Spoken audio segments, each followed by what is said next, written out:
Beaucoup de gens n'ont pas encore compris que nous sommes en face de deux alliances différentes, l'ancienne et la nouvelle.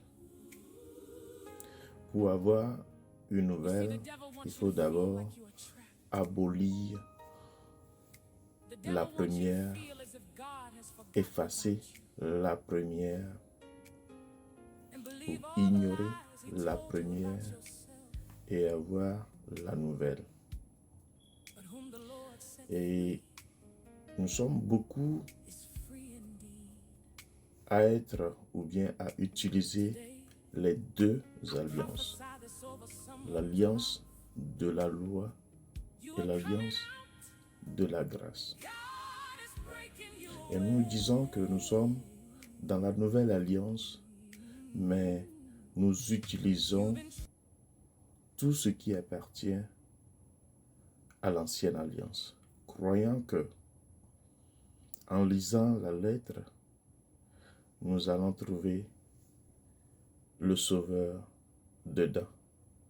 C'est ce que faisaient les Juifs d'antan, ceux qui connaissaient la loi, ceux qui faisaient la loi, ceux qui faisaient lire et connaître la loi, c'est ce qu'ils faisaient.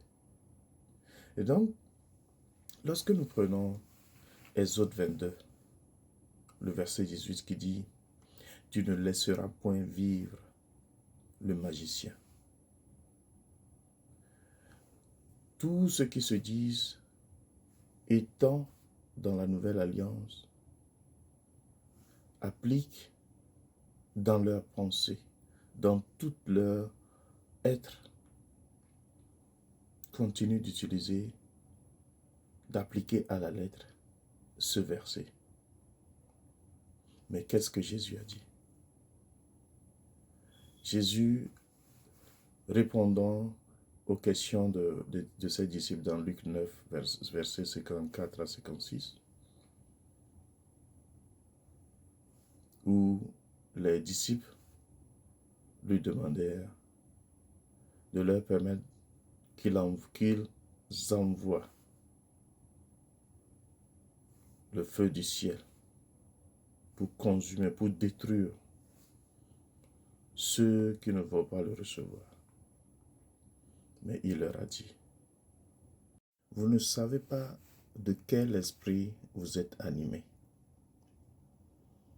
Eh bien, tous ceux qui continuent d'appliquer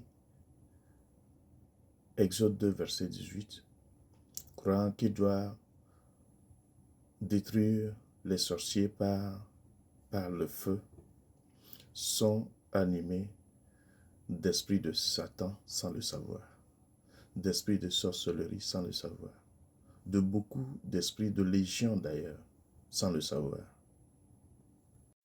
Comme Jésus disait dans le verset 58, car le Fils de l'homme est venu non pour perdre les âmes des hommes, mais pour les sauver.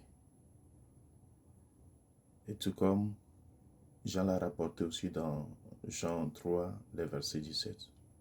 Il n'est pas venu pour condamner les âmes, mais afin que ces âmes aient la vie. Nous devons comprendre une chose. Il y a la lettre qui tue et il y a l'esprit qui vivifie. La lettre tue lorsque nous ne voulons pas aller au-delà de la lettre. Mais c'est l'esprit qui vivifie. Donc, au lieu d'appeler le feu pour consumer les sorciers, les magiciens,